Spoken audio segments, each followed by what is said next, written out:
여러분들 아시겠지만 요새 젊은 남녀가 결혼해서 아이를 둘을 낳지를 않죠. 인구는 줄을 수밖에 없죠. 둘을 만들지 않는데 인구는 줄겠죠. 당연히. 그렇기 때문에 적게 태어나는 아이들을 어떻게 행복하고 건강하게 키울 것인가를 고민을 하는 거예요. 숲에서 엄마들이 뱃속에 있는 아이들과 함께 건강하게 자연을 느낄 수 있게 해주는 숲태교 서비스를 제공하고 있습니다. 저는 안타깝게도 애가 둘이 있긴 하지만 제가 직접 임신을 하거나 출산을 할 수 있는 기회는 없었기 때문에 엄마들의 마음을 이해할 수는 없어요. 근데 제가 그냥 이해하고 있는 거 하나는 좋은 태교는 엄마의 마음을 편하게 하는 것이다. 그래서 엄마들이 숲에서 편안함을 느끼면 아이들도 그것을 같이 느끼지 않을까라고 생각하고 있고요. 유아기는 뭐냐면 유치원 다닐 만한 아이들을 위해서 유아숲 체험원이라는 걸 만들어서 운영하고 있습니다. 아이들이 뛰어노는 유치원이라고 생각하시면 돼요. 근데 이러한 시설들을 만들므로써 아이들이 숲을 두려워하거나 무서워하는 생태맹이 아니고 자연을 친구처럼 생각하는 아이로 자랄 수 있도록 해주는 겁니다. 다음은 청소년기인데요. 저는 이거 마음에 안 드는데 제 마음대로 바꿔지진 않네요. 우리나라는 청소년기는 숲에서도 교육입니다. 사립교육이에요. 예. 뭔가 좀 가르쳐야 된다라고 합니다. 청년기가 되면 뭐냐면 이제는 좀 더 적극적인 신체활동을 하기 위해서 산림 레포츠의 공간을 제공하고 있습니다. 그리고 이제 중장년기가 되면 여러분들 가장 많이 들어보신 산림 휴양이에요. 그리고 노년기가 되면 산림 치유. 그리고 마지막 회년기에는 자연장의 일종인 수목장을 통해서 자연으로 돌아가는 이런 유럽에서 무덤까지 서비스를 제공하고 있습니다. 현재 이게 태교의 숲이 따로 만들어져 있진 않아요. 전국적으로. 그렇기 때문에 많은 숲들이 일반적으로 태교의 숲으로 활용될 수 있도록 되어 있고요. 그리고 유아숲 체험원은 지금 유성구에도 많이 만들어져 있는 것으로 알고 있습니다. 예. 대전시의 산림교육센터가 들어올 예정이고요. 그리고 산림 레포츠 센터는 아직 만들어진 바 없습니다. 휴양림은 여러분들 잘 알고 계시는 것처럼 장태산 휴양림 등이 있고요. 그 다음에 치유숲은 무수동에도 있고, 그 다음에 숲체원 등이 만들어져 있습니다. 아직 수목장님은 조성되어 있지는 않은 것 같아요. 하지만 대전시는 다른 도시와 비교해서 훨씬 더 빠른 속도로 국민들에게 생애주기별 산림복지 서비스를 제공하기 위해서 적극적으로 노력하고 있고, 우리 유성구민들도 그런 서비스를 받는데 뒤처지지 않는다는 말씀을 드리고요.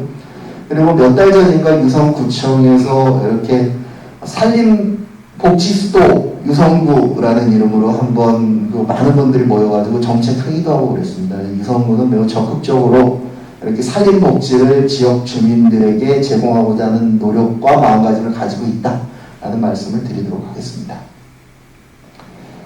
대전시에는 숲체원 그리고 치유숲이 있고요. 그리고 조금 멀리 떨어지면 서산시나 금산군만 가셔도 이런 치유숲들을 만날 수 있다. 무슨 얘기냐면 도시에서 대전시에서 거리가 멀어지면 멀어질수록 자연의 질은 높아질 수밖에 없기 때문에 우리가 사는 곳 근처에서 이렇게 자연의 질이 낮은 공간도 이용을 해야 되겠지만 점점 거리를 두고 자연의 질이 높은 공간들 이렇게 다양한 스펙트럼으로 두고 이용할 필요가 있다. 그런데 우리나라 국토가 그렇게 크지 않기 때문에 대전에서 열심히 가면 영주 예천에 있는 산림치유원도 3시간 안쪽, 그리고 지금 또 하나 전북에 조성되고 있는 산림치유원도 2시간 안쪽, 그리고 서산시나 금산구는 1시간 반 안쪽, 그리고 여러분은 30분 안에 이러한 공간들에 접근할 수 있는 스펙트럼을 가지고 있다 하는 말씀을 드리겠습니다.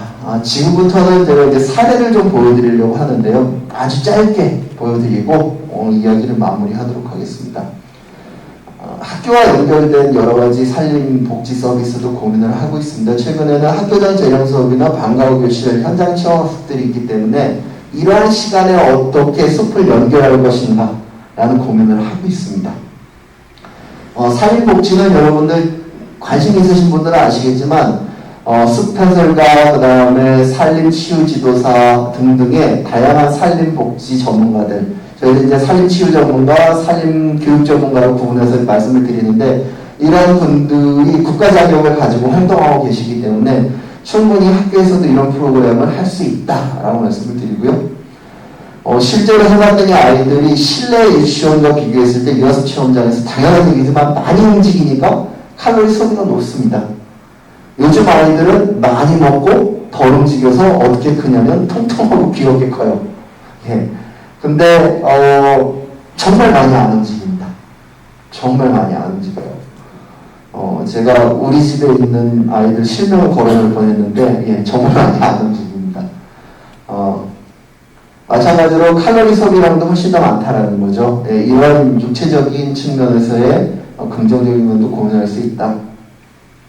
실제로 근데 바깥에서 놀면 애들이 다치지 않을까 싶어가지고 그냥 어린이집에서 활동하는 애들이랑 수미치원에서 활동하는 애들 몇 년간 사고 민도를 조사했더니 어린이집 실내 야외 활동할 때 얘들이 더 많이 다쳐요. 왜냐하면 자기 조절 능력을 키워주지 못하고 조심조심만 하게 하니까 아이들이 더 많이 다칩니다. 이제 사진으로 좀 보여드릴게요. 실내에서 이렇게 놀고 있습니다. 승리치원, 유아수체험원에서 이렇게 놀아요. 예, 예쁘게 놀고 있죠? 예, 아마 무릎 이렇게 하고 집에 오고 엄마들이 깜짝 놀랄 거예요. 무슨 일이 있었냐고. 근데 이렇게 노는 아이들이 자기 몸을 어디까지 쓸 수 있는지를 알기 때문에 안 다쳐요. 근데 오히려 항상 조그만 계단 하나 올라갈 때도 선생님들이 앞에 손 붙잡고 자 계단 올라가자 얘들아 이러고 올라가서 다녔던 애들은 혼자 움직이면 다칩니다. 이런 기회를 아이들에게 제공하자라는 거고요. 여러분들 잘 아는 대전시청 앞입니다. 그리고 숲인데요. 이런 데서 저희가 비교를 해봤더니 스트레스 호르몬이라고 하는 코티솔입니다. 우리가 스트레스 받은 몸에서 많이 나오는데 가만히 노출된 것만 가지고 봐도 숲 환경에 있을 때 스트레스 호르몬이 도시 환경에 있을 때보다 더 낮다라는 사실을 우리가 확인하고 있어요. 숲에 노출되면 스트레스 줄어든다. 이런 사실들이 밝혀지고 있다는 거죠. 아이들의 자존감이 높아집니다. 저는 아이들에게 가장 좀 중요한 게 자존감이라고 생각해요. 부모가 사회가 친구가 나를 인정하고 있는지 인정받고 있다는 느낌 이거 매우 중요한데 숲에서 프로그램 하는 것만으로도 아이들의 자존감이 높아진다 라는 말씀을 드리고요. 이제 좀 어른들로 넘어오면 어른들 해야 되는 일 중에 대사증후군 관리가 있는데 대사증후군은 여러분들 잘 아시는 것처럼 제가 성인병이라는 얘기 안 써야 되죠. 예.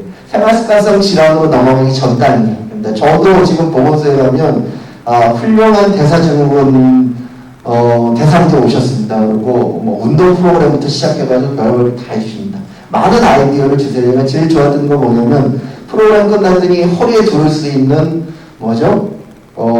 샤워하고 두르는, 목 씻는 수건을 주셨는데, 그 수건에 뭐가 있냐면, 이렇게, 줄기처럼 자가 있어가지고 수건을 두를 때마다 자기 허리둘레를 잴 수 있는 그런 것도 주시고요. 왜냐하면 우리 허리둘레 재라고 하면 배신 딱 주고 있거든요. 여러분들 아시는지 모르겠는데 허리둘레 잴 때 자, 다 끝났습니다. 힘 쭉 뺄 때 그때 되십니다. 예. 이런 것들을 많이 하고 있다는 거죠. 근데 이런 것들 하는데 여러분들 아시겠지만 저도 이제 올해 합격하고 50이 됐는데 50대, 60대 남자들 모아놓고 운동하라고 하면 서로 줄 세우게 하고 누가 형님인지 동생인지 그리고 끝나고 술 먹으러 가고 운동보다 더 저기가 잘 안 돼요. 그리고 잘 안 모입니다. 운동하러 모이라는 거. 그런데 관심 있으신 분들은 숲에 모이라 했더니 훨씬 더 잘 모이시는 거예요. 그래서 우리가 숲을 이렇게 운동 처방의 공간으로 사용해보자 라는 다양한 시도들을 하고 있다. 그리고 이건 여러분들 지금 한바스먹어입니다. 한바스먹어의 다양한 코스를 코스별로 나눠가지고 체력에 맞춰서 걷는 방법들을 제시하는 것 이런 것들을 저희가 프로그램으로 만들어서 제공하고 있다 이런 말씀을 드리고요. 또 한 가지 짧게 말씀드리고 싶은 건 여러분들 걸으실 때 절대로 산 꼭대기까지 가는 정상 정복형 등산하지 말고 둘레길을 걷는 숲길 걷기 하시라 라는 말씀을 드리고 싶어요. 대전시 인근의 임도입니다. 임도는 입원용 도로이기 때문에 산 경영하는 데 사용하는 도로지만 매일매일 사용하는 건 아니니까 우리가 걷는 데 지장을 주거나 그렇지는 않아요. 이건 어디냐면 계룡산의 남면 타고 올라가는 길입니다. 경사 앞급하죠. 여기는 어딜까요? 많은 분들이 동대문 시장이라고 생각하시는데 여기는 서울시에 있는 북한산 국립공원의 입구입니다. 이렇게 사람들이 많아요. 그래서 국립공원을 가는 것도 좋지만 우리 집 근처에 있는 숲길을 찾아서 걷는 것이 훨씬 더 좋다라는 말씀을 드리는 겁니다. 실제로 저희가 그 경사도도 측정을 하고 그 다음에 운동 강도를 재기해서 심장 박동수도 측정을 해봤는데 경사가 보통 인도보다 이 국립공원의 숲길이 경사가 이렇게 높아요. 비교해보니까 극단적인 비교가 보이시죠? 이렇게 높습니다.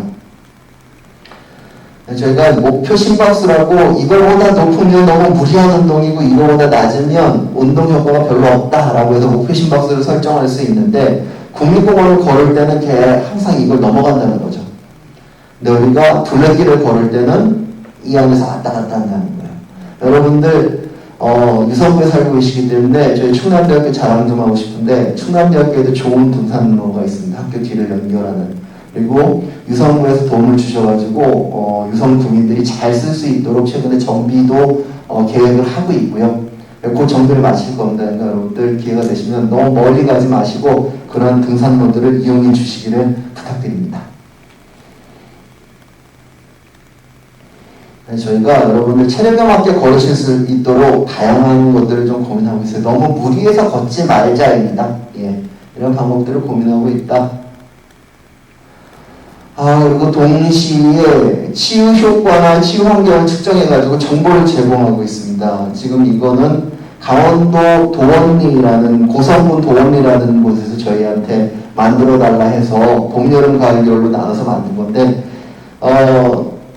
도원리의 계곡과 도시를 비교했더니 우리 몸이 얼마만큼 이완되는지 편안해지는지 우리 마음이 얼마만큼 쾌적하게 바뀌는지 피톤치드 농도는 어떻게 얼마나 있는지 음이온 농도는 얼마나 있는지 이런 것들을 조사해서 정보를 만들었다는 거죠. 저희는 국민들이 유성 구민들이 더 많이 유성구의 숲을 이용하게 하기 위해서는 유성구 숲도 이런 데이터들을 정보로 제공해서 많은 분들이 우리의 숲이 멀리 가지 않아도 충분히 좋구나 라는 사실을 인식하고 이용할 수 있도록 할 필요가 있다라고 생각을 합니다.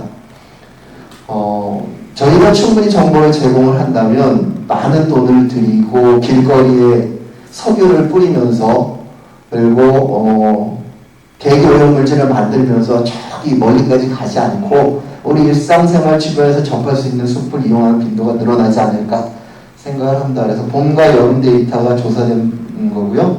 가을과 겨울도 이렇게 혈압은 어떻게 변하는지, 피로감은 어떻게 변하는지, 피톤치드 농도나 음이온 농도, 그리고 우리 몸의 자율신경계 중에 교감신경계 반응은 어떻게 변하는지, 분노와 같은 감정의 변화는 어떤지 이런 것들을 사례를 연구해서 지역 주민들이 보고 이 숲만 이용해도 내가 가지고 있는 불쾌감이나 분노 이런 부정적인 감정이 사라지고 우리 몸이 이완되는구나 이런 사실을 알 수 있도록 하고 있다라는 말씀을 드립니다. 자, 제가 오늘 받은 시간이 1시간이에요. 그래서 이제 슬슬 마무리를 해야 될 것 같습니다. 도시숲의 살인치유의 목표 무엇이냐? 제가 살인과학을 하고 있기 때문에 이렇게 말씀드리는 걸 수도 있고요. 오늘 제가 여러분들에게 드렸던 두 가지의 주제 중에 두 번째 주제입니다. 건강한 숲이 있어야지 우리가 그 숲을 활용해서 우리도 건강해질 수 있다. 건강한 숲이 있는 도시를 만들자. 건강한 숲이 있는 유성구, 건강한 숲이 있는 대전시를 만들자라고 말씀드리고 싶습니다. 그리고 경제적 제약과 물리적 제약 없이 누구나 숲과 만날 수 있는 도시다. 무슨 얘기냐? 저는 먹고 사는 것도 힘들어서 경제적으로 숲에 갈 기회가 없어요. 이런 일 없도록 하자. 물리적으로도 나는 보행약자인데요. 또는 나는 너무 숲이 물리적으로 멀어서 못 가요. 이런 일 없도록 하자. 라는 말씀을 드리는 겁니다. 사실 제가 하나 더 집어넣고 싶었어요. 경제적 제약과 물리적 제약 말고 정서적 제약이라는 게 있는데요. 정서적 제약은 뭐냐면 숲이 무서워서 못 가거나 그리고 나는 돈도 있고 집 가까운데 숲도 있는데 갈 필요성을 못 느껴서 못 가는 사람들도 있어요. 잘 모르겠지만 우리나라의 수많은 재벌가의 자녀분들은 돈이 부족할 것 같지 않고 그리고 숲 가까이 가는 게 어려울 것 같지 않은데 숲에 가야 되는 필요성을 못 느끼고 안 갈 수도 있거든요. 이런 사람들도 갈 수 있게 해주자. 또는 어린 아이들 중에 많은 아이들은 아니지만 난 가본 적 없는데 숲은 좀 무서워요. 거미줄도 있고요. 거미도 나오고요. 흙도 묻고요. 저는 싫어요. 이런 아이들도 모두 접근할 수 있도록 해주자. 라는 생각을 가지고 있는 겁니다. 그리고 숲과 함께 우리 시민들의 몸과 마음도 건강한 그런 도시를 만들자. 라는 말씀드리고 싶습니다. 그리고 숲이 도시민의 생존 전략이 아니라 문화 전략으로 자리 잡은 도시를 만들죠. 생존 전략이라는 건 숲에서 우리가 물질적으로 무언가를 얻겠다라는 것이고, 문화 전략은 여러분들이 숲을 바라보고 그 숲에 고마워하고 숲의 아름다움을 느낄 수 있으면 그게 문화 전략이라고 말씀드릴 수 있을 것 같습니다. 이런 유성구, 이러한 대전시를 만들었으면 좋겠다라고 생각을 합니다. 이제 딱 1시간이 끝나가는 것 같습니다. 이상으로 이제 발표를 마치고요. 여러분들 질문 있으시면 제가 질문을 좀 받도록 하겠습니다. 경청해 주셔서 감사합니다.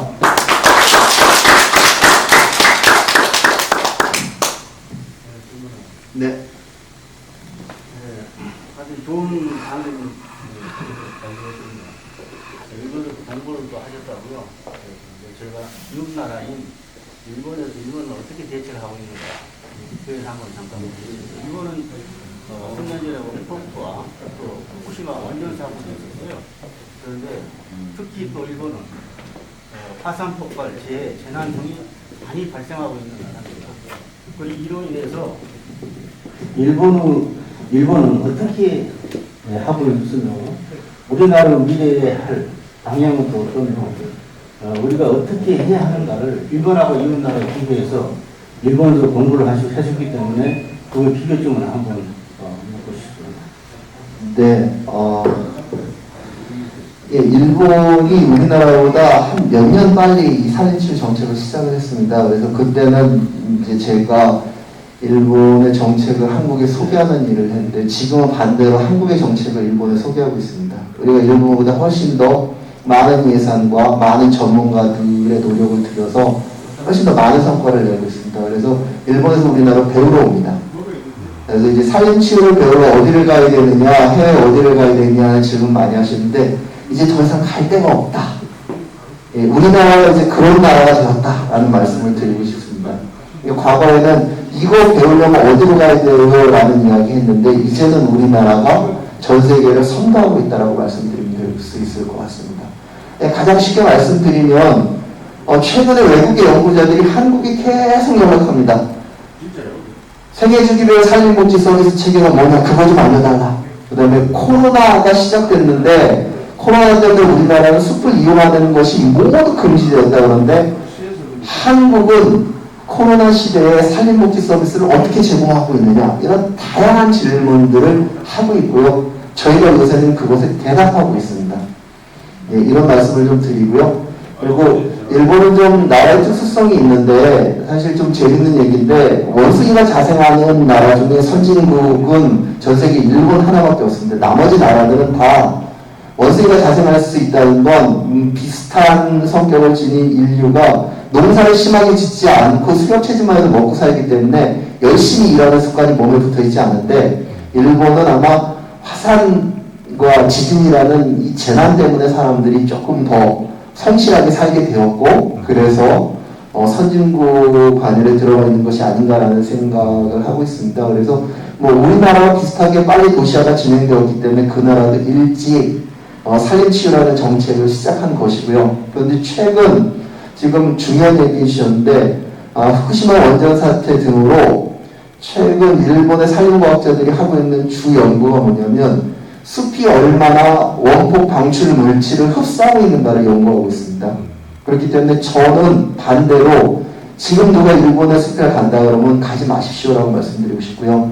일본산 편백제를 사용한다라고 하시면 쓰지 마십시오라고 이야기하고 싶고요. 전부는 아니겠지만 만약에 3년 이내에 수확한 편백제라고 하면 그 가장 바깥쪽에 있는 나이테 1, 2, 3년 그 안에는 분명히 일본 대기 중에 있는 그 원자력 물질들이 포함되어 있을 것이다 라고 생각을 하고 있고요. 그래서 조금 예상하신 답변이 안 될지 모르겠지만, 이제 더 이상 우리가 일본에서 배워올 것은 산림복지와 산림치유에 있어서 존재하지 않는다. 그들이 우리에게 와서 많은 정책들을 배우고 있다라고 말씀을 드리고 싶고요.